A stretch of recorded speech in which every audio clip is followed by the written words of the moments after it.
Olá pessoal, tudo jóia? Hoje eu vim entrevistar aqui o professor José Maria Jardim, um dos momentos mais esperados desse evento do GDI Online 2019. Professor Jardim, é um prazer tê-lo comigo aqui. Seja bem-vindo.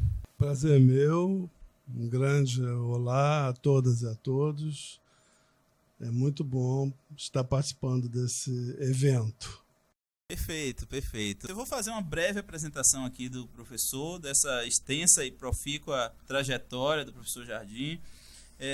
Vou apelar um pouquinho para uma colinha aqui, professor, porque realmente tem um currículo muito importante, muito extenso e, enfim, eu fiz uma cola bem rápida. O professor José Maria Jardim é professor titular do Departamento de Arquivologia da Unirio, é mestre e doutor em Ciência da Informação da Universidade Federal do Rio de Janeiro, autor de dezenas de livros, centenas de artigos publicados nas revistas mais qualificadas, especialmente na área de arquivologia e ciência da informação, nacionais e internacionais. Dirigiu o arquivo da cidade do Rio de Janeiro, é um dos autores mais referenciados realmente da arquivologia nacional, um currículo de fato fantástico, uma pessoa maravilhosa.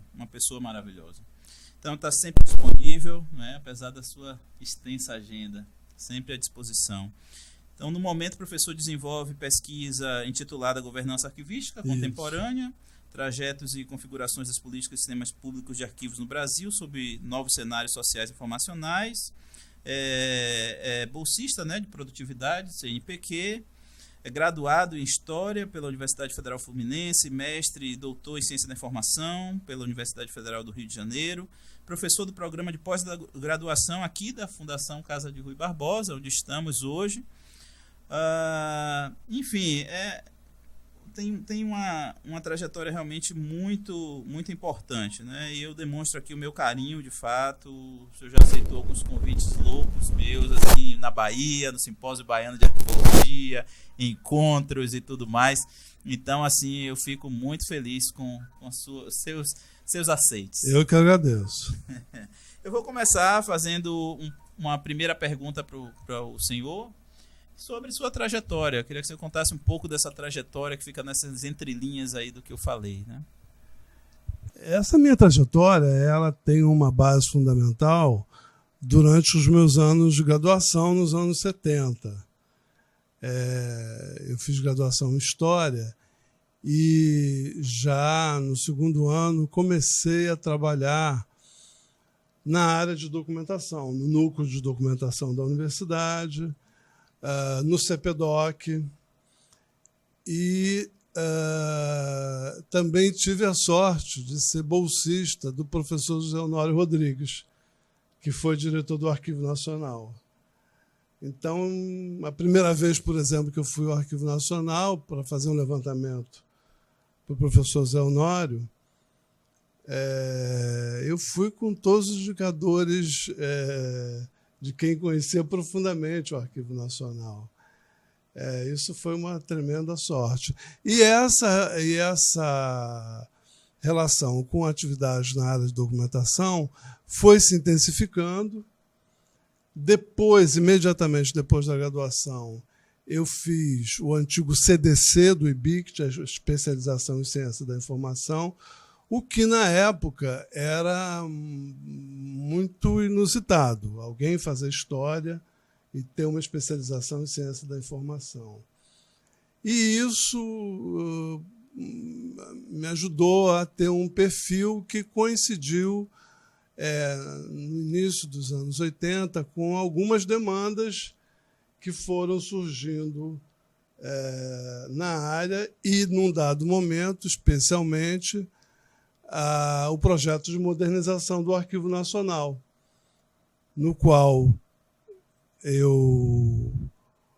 eu participei como assistente da coordenação desse projeto, que na época foi coordenado pela Célia Camargo, e foi um divisor de águas, não só na minha vida, como de toda uma geração que teve oportunidade de, naqueles anos 80, viver essa grande escola que foi o Arquivo Nacional, que propiciou para muitos de nós as possibilidades de sairmos do país para avaliarmos outras experiências. E isso tudo foi muito enriquecedor, né? Então, de maneira muito breve, né, o meu circuito pela área de arquivologia se deu dessa forma que, quando começou, evidentemente, eu não tinha no horizonte nenhuma possibilidade, né?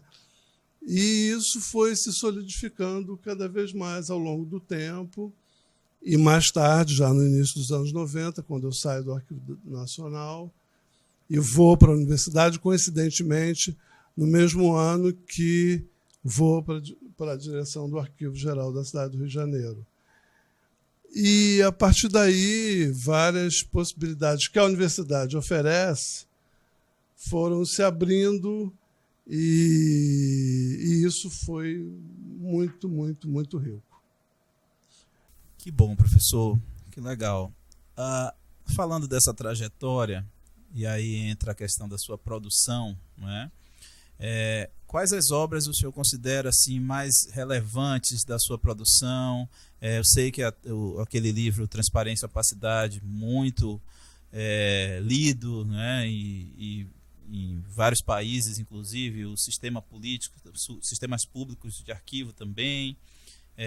Quais são as obras? Essas estão na sua visão, e o que mais de artigos e obras o senhor considera mais importante? Olha, talvez seja um pouco difícil, né, apontar obras especificamente. Para mim foi uma experiência muito rica quando os 2 livros que eu tinha produzido em português, resultados da minha dissertação, da minha tese de doutorado, eles foram objeto de uma edição única em espanhol. E isso foi muito importante, porque abriu canais de comunicação não só na Espanha, mas especialmente na América Latina. Isso foi fundamental. Então, eu menciono essa edição em espanhol desses 2 livros em português porque me permitiu ter uma audiência e uma interlocução maior, especialmente com os colegas latino-americanos. Mas o que fica sim, é a obra, mas é o processo, né? É aquilo que você aprende como processo de produção do artigo, do capítulo do livro, né? De como você participa disso, às vezes, como coordenador de uma edição, às vezes como autor de um capítulo de livro. Eu acho que não tem obra nenhuma que não seja resultado de interlocuções, né? Ou seja, a responsabilidade é minha, né? Mas aquilo que você faz, seja na gestão arquivística, seja no mundo acadêmico, ela deriva desse processo de reflexão coletivo, né? Você está sempre recebendo bastão de alguém e você passa bastão para alguém. E aí eu diria que talvez o mais importante foi trabalhar uma temática, que é a temática que eu trabalho, que visualiza as políticas, os sistemas, os aparatos de gestão arquivística, aquilo que Maria Luísa Conde Villaverde chama de macroarquivística, não por oposição a uma microarquivística, mas com uma dimensão da arquivologia. Então, eu acho que, menos do que citar uma obra, eu acho que talvez eu tenha contribuído para a relevância desse universo de discussão na arquivologia. Não só eu, né, uma série de colegas. Mas eu me insiro nesse viés. Perfeito, professor. Ainda sobre a questão de obras, mas aí já pensando em algo com outros autores, o mercado editorial relacionado à arquivologia brasileira, como o senhor vê hoje? Brasileira e internacional. Há espaço para novos livros impressos, a questão do e-book também, a gente vê algumas iniciativas. Como é que o senhor vê o mercado editorial hoje, da arquivologia?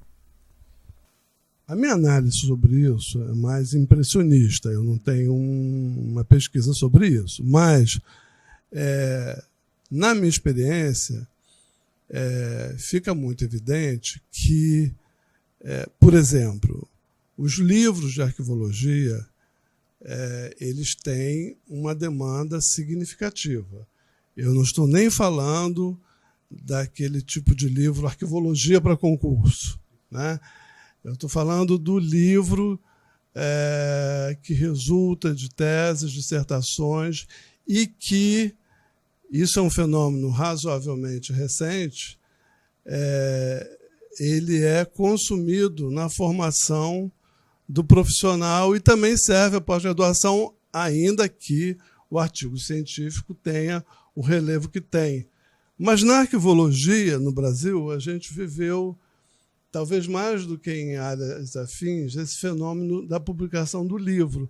E todos os que eu estive próximo dos autores do processo, eles tiveram absoluto consumo imediato, mais de uma edição, né?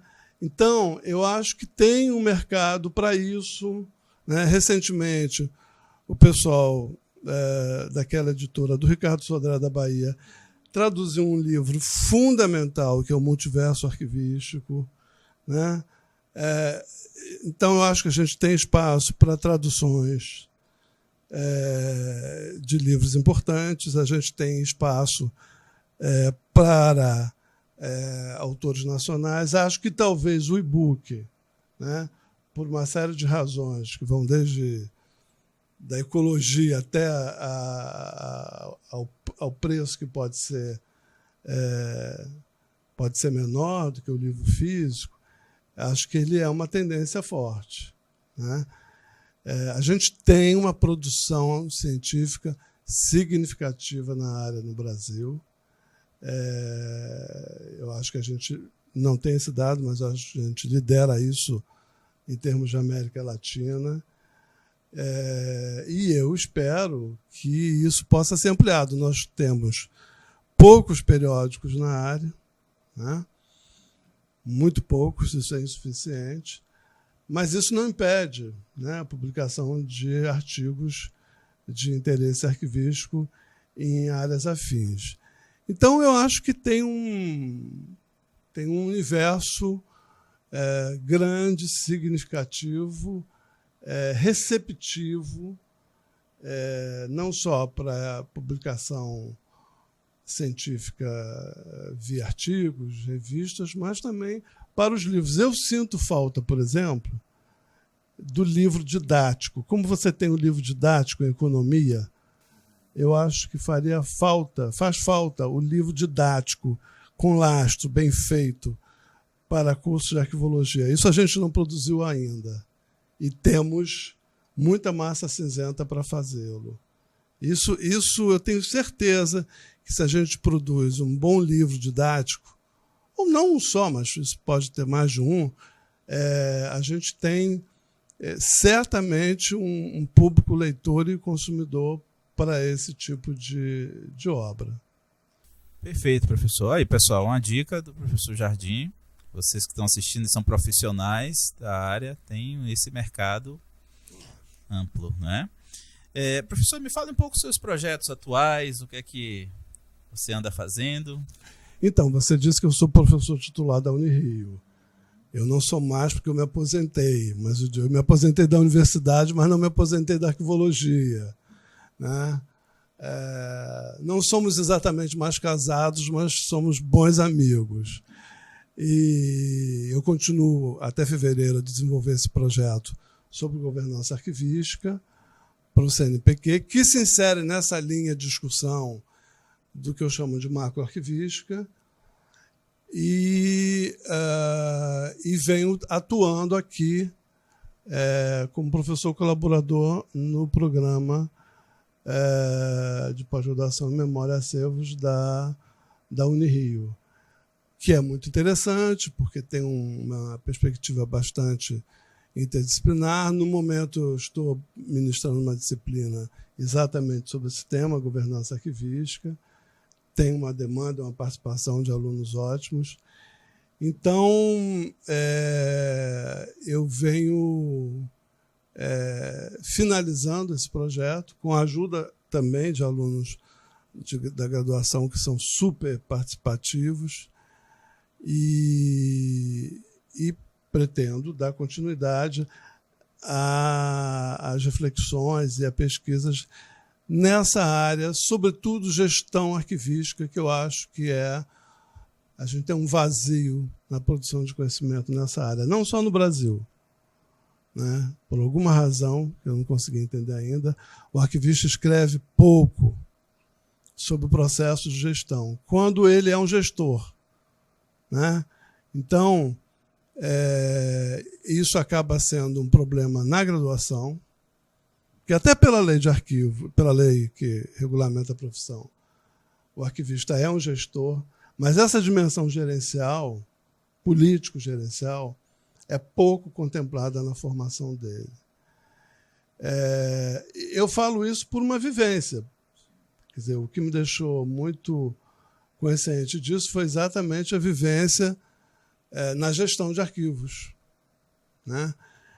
E eu acho que essa é uma questão que merece extrema atenção, né? Ou seja, a gente precisa ter um domínio da dimensão micro, das funções arquivísticas em toda a sua escala, funções essas que se mantêm, mas vêm se modificando no mundo digital, e, ao mesmo tempo, ter uma visão do nível macroarquivístico, das políticas, da gestão, do funcionamento de serviços, do funcionamento das instituições.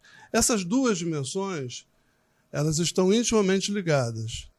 Eu posso enfatizar o macro, mas eu não posso fazê-lo sem perder o micro de vista, e vice-versa. Eu acho que a gente tem uma atrofia na formação do arquivista brasileiro nesse processo gerencial, político-gerencial, em que pesa o fato de muitos suplantarem essas lacunas e serem excelentes gestores. Mas a gente, ainda mais nesse momento de ampliação do mundo digital, a gente precisa ampliar a gestão, a capacidade de gestão e a visão de governança, porque o modelo de gestão também está em xeque, né? Por isso que eu digo, é fundamental a pesquisa na área, é fundamental reconhecer as boas práticas, e eu sempre falo isso para os alunos de graduação, até para os alunos de pós. Por isso tudo mesmo, nunca foi tão interessante estudar e praticar arquivologia, porque ela é hoje, e cada vez mais, um espaço muito rico, muito inquietante, muito provocador.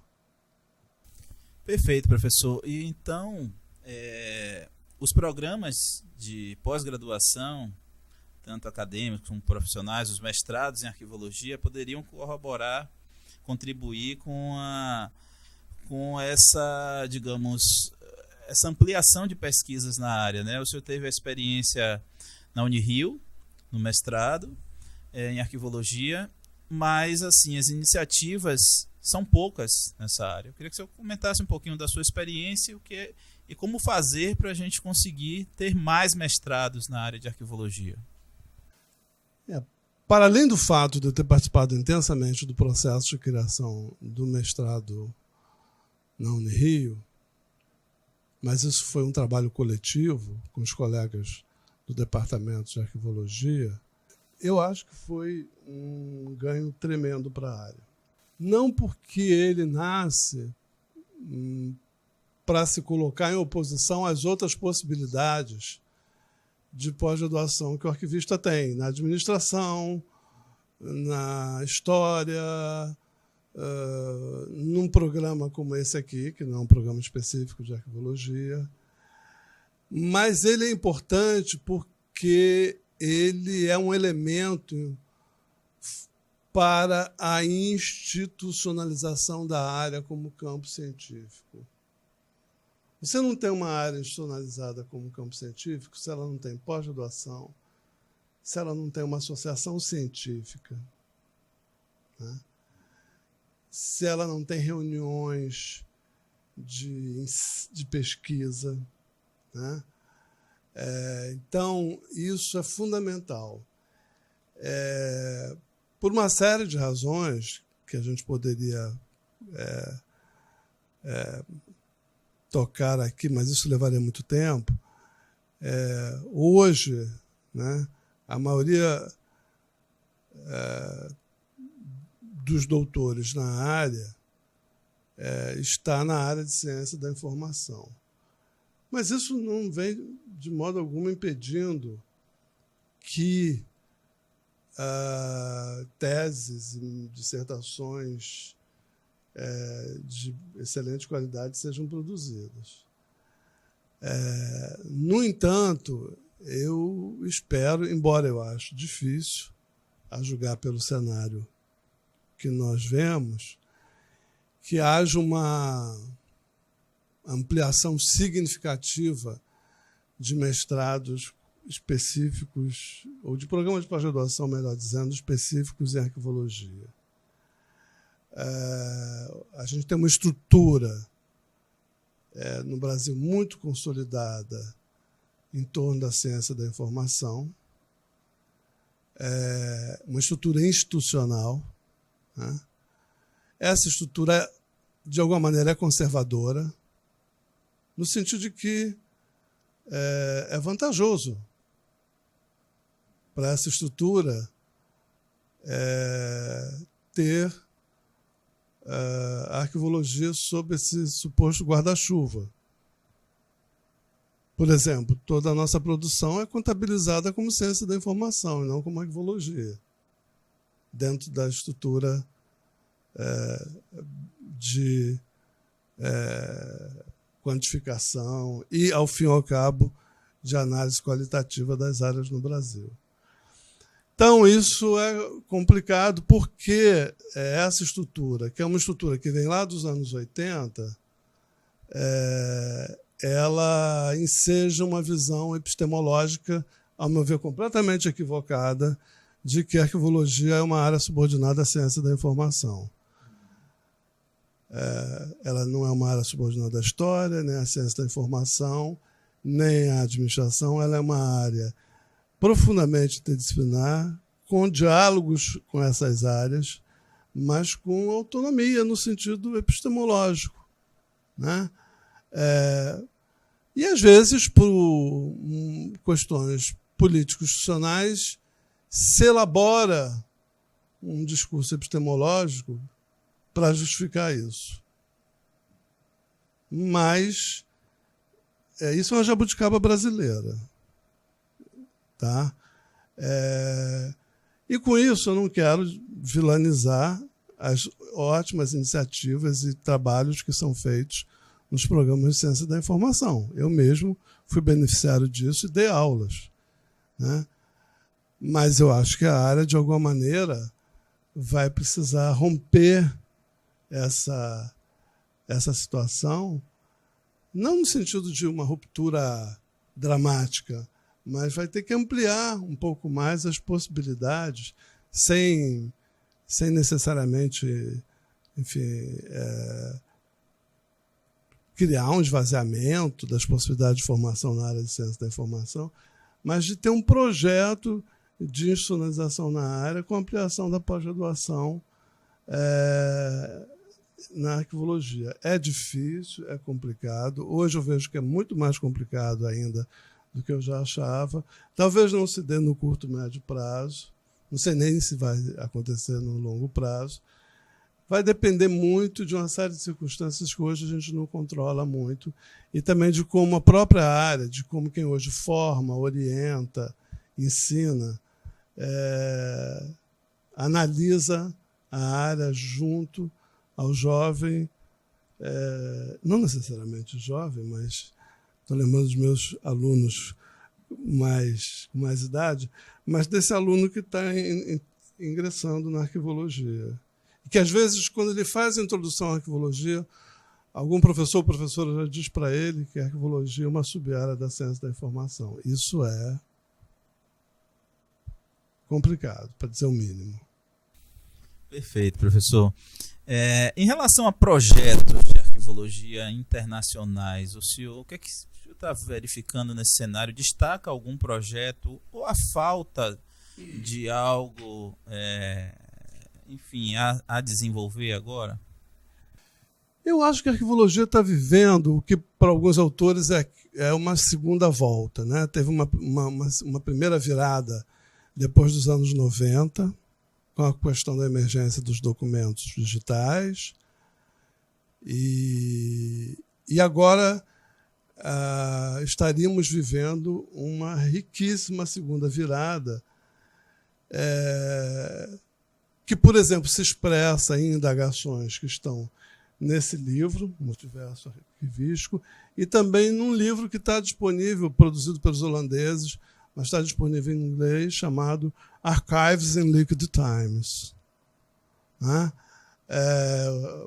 E que traduz bastante essas indagações, as discussões das epistemologias descolonizadas, a discussão do eurocentrismo da própria arquivologia, as comunidades, né, os setores sociais, cuja busca de marcas identitárias passa pela formação dos seus arquivos. Isso tem a ver com o movimento de mulheres, movimento negros, movimento LGBT, as representações dos arquivos na arte, que já não dá mais para ignorar, do ponto de vista, isso é uma metáfora do arquivo que o artista está usando. Eu falei, não, peraí.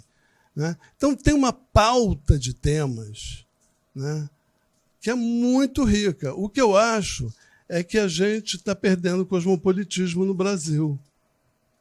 A gente já foi muito mais cosmopolita. A gente não está vivendo essa segunda virada como a gente viveu a primeira, quase que como ator dela, praticamente. E mal está se dando conta dessa segunda. Né? A gente ficou muito restrito a uma interlocução que é bacana com Portugal e Espanha, mas que tem mão e pouca contramão. E a gente perdeu,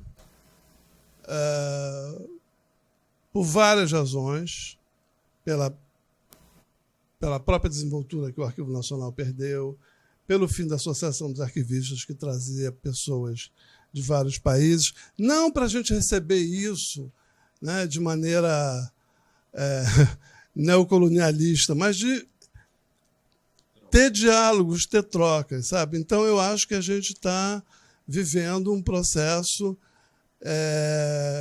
de uma arquivologia quase provinciana. E eu acho que a arquivologia hoje está muito mais rica do que aquilo que a gente está vendo aparecer, embora apareçam coisas muito boas nos nossos cursos, nas nossas pesquisas de maneira geral. Há várias exceções, evidentemente. Ok, professor. Você tocou num tema que eu queria conversar um pouquinho, que é o Arquivo Nacional. Né? O Arquivo Nacional passou, nesses últimos anos, primeiro passou mais de 20 anos sob a direção de uma só pessoa. Né? Depois disso, tiveram 2 gestões aí, e agora está sob a coordenação e direção de uma bibliotecária, que parece ter uma experiência com gestão de documentos, mas o cenário político que estamos vivendo também não é tão favorável. Né? Eu queria que você comentasse um pouco sobre as perspectivas para o Arquivo Nacional, o que é que o senhor entende que deveria como o Arquivo Nacional deveria estar atuando, o CONARC também, num momento desse no país? Olha, eu acho que esse debate, né, sobre o Arquivo Nacional é um debate que se supõe deve ser feito dentro do Arquivo Nacional, por aqueles que são sujeitos de um processo organizacional de uma instituição que tem a relevância do Arquivo Nacional, e é também uma discussão que cabe a todos nós, a comunidade arquivística, né, aos usuários de diversos tipos e interesses do Arquivo Nacional. Acho que isso se coloca para qualquer instituição arquivística pública, para o Arquivo Nacional, para o Arquivo do Estado do Rio de Janeiro, para o Arquivo da Cidade do Rio de Janeiro. E, sobretudo, é bom quando a instituição arquivística ela tem a consciência disso e ela promove esse debate permanente. Isso é um instrumento de governança, né? No caso específico do Arquivo Nacional, a gente precisa que o Arquivo Nacional vá bem, porque ele tem além de tudo, né, ele tem também um caráter simbólico, né? Quando eu digo que ele vá bem, não é no sentido de ter uma instituição idealizada, padrão, né, segundo todas as normas, mas que seja uma instituição que tenha, por exemplo, algo parecido, né, com o porte que ela chegou a ter até o final dos anos 80, e do qual ela viveu durante muito tempo, porém não cultivou e não ampliou. E isso não é uma questão de responsabilizar A ou B, né? Eu acho que é um problema coletivo, né? Acho que a comunidade arquivística, em vários aspectos, ela é menos aguerrida do que ela poderia e deveria ser, né? Obrigado. Acho que... E quando eu falo isso, não estou prescrevendo nada, porque essa mesma comunidade arquivística, através das suas associações, tem um histórico de conquistas impressionantes, a partir da própria AB nos anos 70. E acho que tem uma crise no associativismo, é muito difícil ter uma associação hoje, mantê-la ativa, mas eu acho que a comunidade arquivística, inclusive, extrapola as suas associações, mesmo que elas funcionem muito bem. E eu acho que, de alguma maneira, a comunidade arquivística, em várias situações, ela atua de maneira menos evidente do que poderia. Não é por falta de liderança, porque tem muita gente com capacidade de liderança na área. Enfim, essa é uma questão. Estou falando isso por conta do Arquivo Nacional, né? Mas, objetivamente, o Arquivo Nacional tem uma perda, né? Tem perdas concretas, né? Gerencialmente falando. Ele tem uma perda, por exemplo, quando o CONARC, que é efetivamente um órgão político, ele passa a ser um órgão mais técnico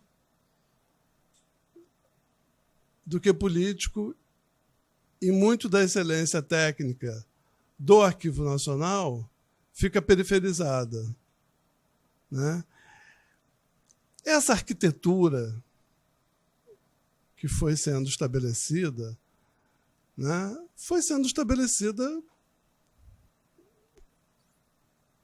aos olhos de muitas pessoas, né? Então fica muito fácil você apontar o dedo para X, Y, Z. E eu não faço isso, né? Ao menos eu evito ao máximo. O Arquivo Nacional perdeu muitas chances ao não adotar uma postura de governança. Ele se manteve numa estrutura conservadora de governo dos arquivos, né? Quando ele volta da Casa Civil, posição que ele não conseguiu ou não soube aproveitar bem, ele volta para o Ministério da Justiça, o que enseja aquela Conferência Nacional de Arquivos Públicos. E não é de hoje, né? Hoje, toda a área meio do governo está nesse Ministério da Economia, mas isso vem da área de planejamento que vinha do antigo DASP. Essa correlação, que nunca foi fácil de ser resolvida, ao longo dos anos, com lei de arquivos, né, ela poderia ter sido, se não resolvida de todo, melhor equacionada. Então, hoje, o Arquivo Nacional é um pouco rainha da Inglaterra, que reina, mas não governa, em vários aspectos que são da sua competência, pelo próprio poder que a lei dos arquivos lhe dá. Então, eu não vejo no atual cenário condições favoráveis, de maneira geral, para os arquivos públicos. Quando vem uma notícia como a construção do prédio do Arquivo de Salvador, a gente tem que realmente celebrar e torcer para que efetivamente ela saia. Então, o cenário é muito delicado, o cenário é muito complicado, né? O cenário que, por exemplo, vê a atividade arquivística como uma atividade que pode ser resolvida dentro do aparelho de Estado, em muitos casos, via terceirização. Claro que pode, mas até onde, né? Então, eu acho que a gente tem um cenário que não é um cenário favorável, de maneira geral, aos arquivos. Mas vai ser mais difícil se os arquivos, os arquivistas, não dialogarem com questões como governo digital, Lei Geral de Proteção de Dados Pessoais, né? E outros tantos elementos que são fundamentais nos processos informacionais que, muitas vezes, não são objeto direto da atuação da instituição arquivística, Arquivo Nacional não, mas que tem tudo a ver com ele. Por isso que eu falo tanto em governança. Mas, ao mesmo tempo, eu reconheço que é muito difícil criar uma cultura de governança, onde a cultura de gestão, em muitos casos, também é muito frágil. Mas nada impede que possibilidades sejam buscadas, tentadas, mesmo no cenário difícil. Vai ser mais difícil, está sendo mais difícil, mas eu creio que a gente precisa, comunidade arquivística, usuários, estarmos muito atentos a tudo isso. A gente precisa de muita solidariedade, generosidade no campo profissional, porque o ambiente não é favorável. E quando eu falo isso, eu falo de fazer parcerias, juntar esforços, né? Trabalhar com objetivos partilhados em muitos casos. Claro que essa lógica é diferente no setor privado, do setor público, mas eu acho que a gente precisa de estratégias inovadoras de gestão, de governança, de convívio, de fortalecimento das associações, de buscar essas inovações também na formação do arquivista hoje. E eu não sou pessimista. Eu sou uma pessoa muito crítica, mas eu não sou pessimista. Eu acho que isso é possível, porque se não for, em algum momento mais à frente, a gente pode sair de tudo isso com uma visão e, objetivamente, com um cenário muito ruim. Ok, professor. Ok. Recado muito importante. Para concluir, então, eu queria que você falasse um pouco para os profissionais da informação, para os estudantes que estão nos vendo agora, deixasse um recado aí, aqueles que atuam e militam na arquivologia, o que é que o senhor sugere ou pede para que esses profissionais realizem e façam para a arquivologia se fortalecer, continuar nesse processo de consolidação e também para que esses profissionais venham a ter oportunidades no mercado de trabalho. Qual o recado e as dicas? Na minha experiência, eu acho isso, de alguma maneira, já vem acontecendo nas reuniões de ensino e pesquisa em arquivologia. Eu acho que há uma preocupação dos cursos de arquivologia na melhoria desses cursos, né? O cenário é muito diverso, como tem que ser num país como o Brasil, mas também muito irregular. Eu acho que há elementos que precisam estar hoje na formação do arquivista.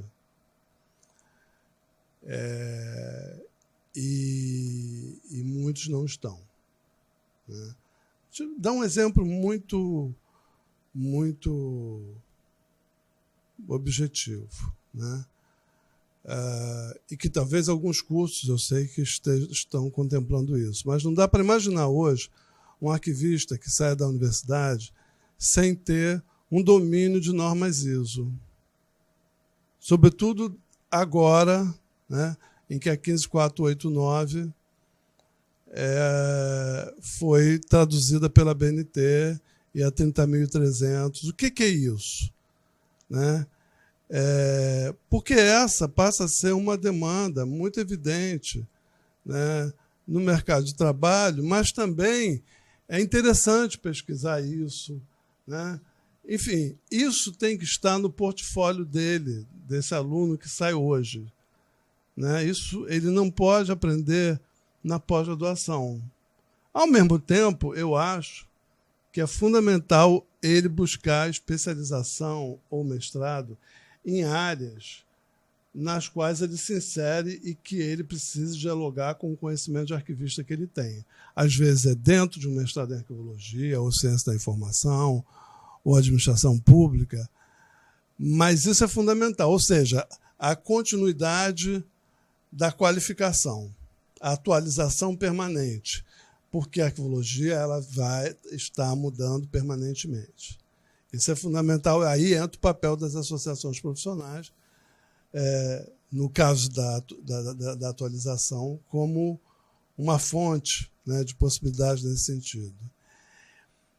E eu acho que, em termos de mercado, posso estar enganado, mas pelos elementos que a gente identifica a olho nu de imediato, tudo indica que o mercado de trabalho para esses profissionais será cada vez mais o do setor privado.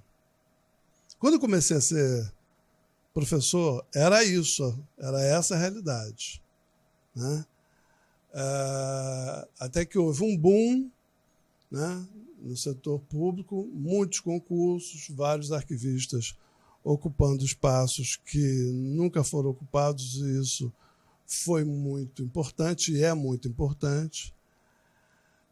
Mas eu acho que, nesse momento, vai ser o setor privado. Só que, nesse momento, o setor privado talvez seja mais difícil para ele ocupar do que em 1992, porque ele vai ter uma demanda maior de habilidades, de diálogo com TI, né? De domínio de normas como a ISO, né? De domínio de sistemas de gestão de documentos digitais, e isso nem sempre está colocado claramente para ele na universidade. Acho que a tendência é isso ser ampliado cada vez mais nas universidades. Mas eu penso que a questão que se coloca hoje, e eu não sei se a gente sabe que setor privado é esse. A gente tem uma visão genérica disso, mas porque não, muitas vezes eu me lembro de ligarem para a gente na universidade precisando de alguém em São Paulo ou em Belo Horizonte, quando não havia curso. Eu falei, olha, posso indicar, mas quem eu posso indicar, e era alguém que estava no setor privado, está no setor privado e está bem. Quer dizer, todos os meus alunos que eram bons alunos, que estão no setor privado, estão bem como arquivistas. Então, se isso ainda é uma realidade, eu não sei. Pode ser, né? 18 cursos de arquivologia para o setor privado brasileiro para formar profissionais é muito pouco, né? Então, eu acho que isso tem que ser discutido e ser confrontado no sentido de, bom, como é que a gente lida com isso? Cada vez mais. Perfeito. Professor Jardim, eu quero agradecer imensamente. Eu que agradeço. A sua disponibilidade. Boa sorte para você. Muito obrigado. Pessoal e para toda a equipe também envolvida nesse projeto. Perfeito. Então é isso, pessoal. Eu agradeço. Tenho certeza que vocês gostaram da entrevista com o professor Jardim. Se vocês tiverem alguma dúvida, podem mandar por mensagem, via chat, no nosso sistema do evento, que depois transmitiremos ao professor Jardim a disponibilidade de responder, tá bom? Então é isso. Grande abraço. Até mais.